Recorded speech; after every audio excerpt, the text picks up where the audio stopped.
Hello, my name is Dr. Bert Harbinson, and I have my PhD in physics, and I've been a professor of astronomy for the last 15 years. Today I'm going to break down a video from 2009 entitled The Universe, in which Drs. James Tupper and H. Donna Gust, who I'm embarrassed to say I am not familiar with, discuss the mysteries of the universe. And we're going to see what they got right and if they got anything wrong. Let's get into it. The universe. What a concept. You know, the universe is a little bit like the human hand. For example, you have Grauman's center right here. Grauman's center? Did he say Grauman's center is right here? Grauman's center hasn't been there in over 600 years. Because the universe is constantly expanding and the Earth is rotating, the relative positions of celestial bodies, such as Grauman's center, is constantly changing. Today, Grauman's center is much closer to here. And then you have undiscovered worlds and Sector 8, and up here, it's the Tillman's crest. So you can kind of picture that it's a little bit like a leaf it's not a bowl.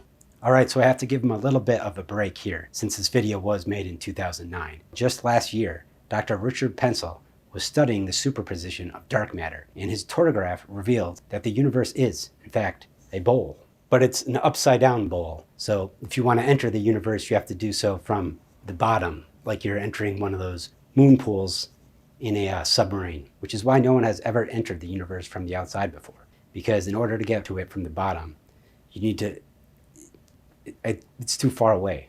The universe is beautiful.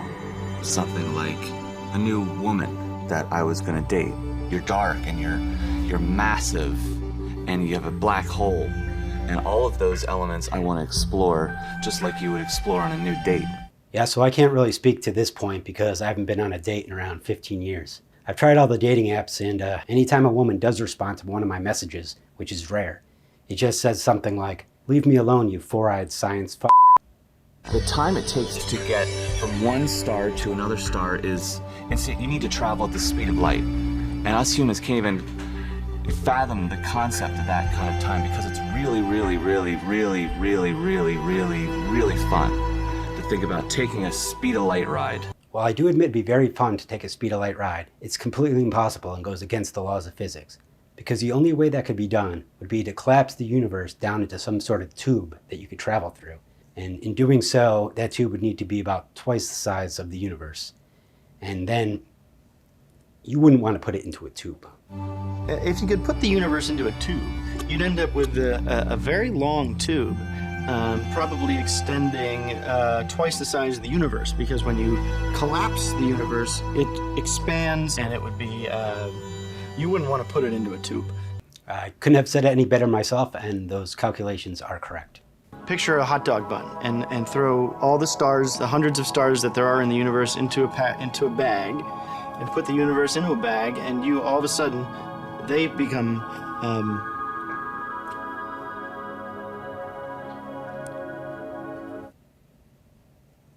When I was a child, there was thought to be 9 planets, but there are now 90 planets. So at the time that that video was recorded, he was correct. There were in fact 90 planets, but today there are just 89 because Pluto is no longer considered an actual planet. It is a dwarf planet. It is one of the 7 dwarfs along with Goofy and Mickey. You know, the ultimate fate of the universe is so dark and mysterious that it generates butterflies in my stomach, and that goes to tickles in my spine, and that creates goose pimples, and then that penetrates my mind, and then the whole Big Bang sort of... Well, this is just BS. The Big Bang has been debunked long ago.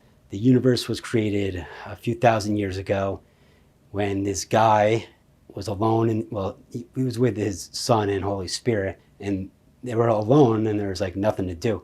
So over the course of 6 days, they created the universe, so then they'd have something to do.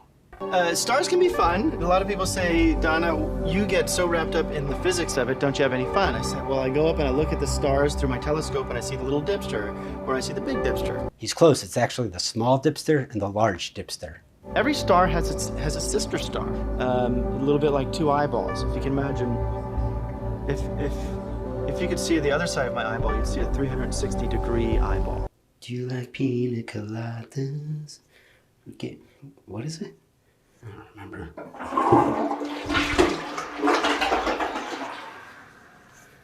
Oh, shit.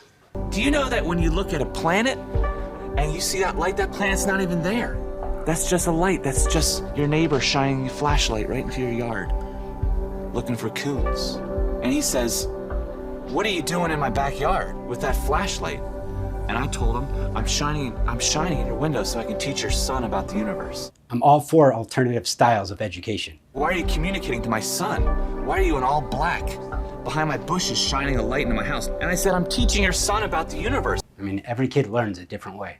Shining a light right in there and exploring his room as he's looking out and exploring the universe. I turn the light off and I see your son go to bed, and I turn the light back on and I do swirls on his wall like a comet's tail. I do this every night with your son. Do all these girls know each other? How is it possible that they all call me the same exact thing? Oh, actually, here's a new one, and it's way worse.